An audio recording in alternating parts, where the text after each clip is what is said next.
اعوذ باللہ من الشیطان الرجیم بسم اللہ الرحمن الرحیم۔ ناظرین، آئیے اس تیز رفتار دنیا کی زندگی میں ایک بار اپنی عبادتوں پر، اپنے طرز عمل پر، اپنے طریقۂ زندگی پر غور کریں اور دیکھیں کہیں ایسا تو نہیں ہے کہ ہم اپنے اسلام، اپنے مذہب سے دور تو نہیں ہو رہے ہیں۔ دیکھیے، بڑی مشہور وہ حدیثیں جو نماز سے متعلق آپ نے یقیناً سنی ہوں گی۔ الصلاۃ وجہ الدین، نماز دین کا چہرہ ہے۔ الصلاۃ عمود الدین، نماز دین کا ستون ہے۔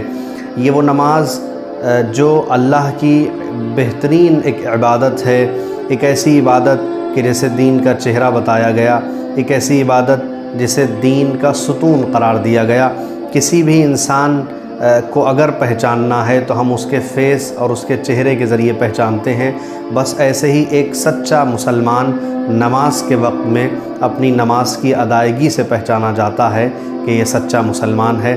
تو آئیے ہم اپنے اوپر ذرا سا غور کریں کہ یہ وہ نماز کہ جسے دین کا ستون بتایا گیا، دین کا پلر قرار دیا گیا اور اسلام کا اور دین کا چہرہ قرار دیا گیا، کہیں اس کے انجام دینے میں ہم پیچھے تو نہیں ہیں۔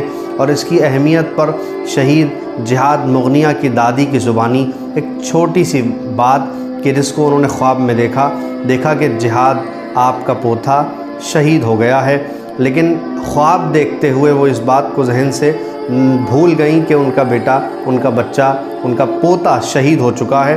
اور وہ ایک مرتبہ دیکھتی ہیں کہ جہاد ان سے ملنے کے لیے آیا۔ سوال کیا، جہاد بڑے دنوں کے بعد ملنے کے لیے آئے؟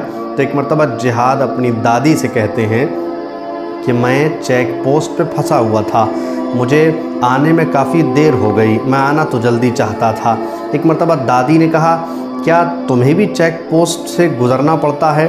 ان کے ذہن میں شام اور سیریا کی وہ چیک پوسٹ ہیں، خیال وہاں پہنچا۔ کہا کہ ہاں، ہمیں چیک پوسٹ سے گزرنا پڑتا ہے اور بہت وقت لگتا ہے۔ ایک مرتبہ پوچھا، کون سی چیک پوسٹ پہ زیادہ ٹائم لگتا ہے؟ جہاد کہتے ہیں، نماز دادی، نماز ایک ایسی چیک پوسٹ ہے جہاں بڑا وقت لگتا ہے۔ خیال میں آیا، کون سی چیک پوسٹ؟ کہا کہ نماز۔ ایک مرتبہ ذہن کو وہاں لے گئیں، کیا میرا پوتا اس دنیا میں زندہ نہیں ہے، شہید ہو چکا ہے؟ ایک مرتبہ پوچھا، نماز چیک پوسٹ؟ کہ جی، نماز ایک ایسی چیک پوسٹ ہے کہ جب دنیا سے میں گزر گیا تو مجھ سے طرح طرح کے سوال ہوئے، قبر میں حساب نہیں ہوا کیونکہ میں شہید تھا، لیکن نماز سے متعلق سب سے زیادہ سوال ہوئے۔ اور میں یہاں پر دیکھ رہا ہوں کہ نماز اللہ کی ایک ایسی عبادت ہے کہ اس سے متعلق سب سے زیادہ سوال کیے جا رہے ہیں۔ یہ ایک چھوٹی سی بات یا ان احادیث کے اندر بیان کی جانے والی نماز کی اہمیت ہمیں اس بات کی طرف وادار اور بیدار کرتی ہے، متوجہ کرتی ہے کہ ہم نماز جسے دین کا چہرہ قرار دیا گیا، کسی بھی حالت میں، کسی بھی صورت میں، ہم چاہے سفر میں ہوں، ہم چاہے حضر میں، اپنے شہر میں، اپنے گھر میں ہوں، لیکن کسی بھی قیمت پر نماز ہم سے ترک نہیں ہونا چاہیے۔ خداوند بحق محمد وآل محمد کے صدقے خداوند عالم کی بارگاہ میں دعا گو ہیں، ہمیں اول وقت نماز پڑھنے کی توفیق عنایت فرما۔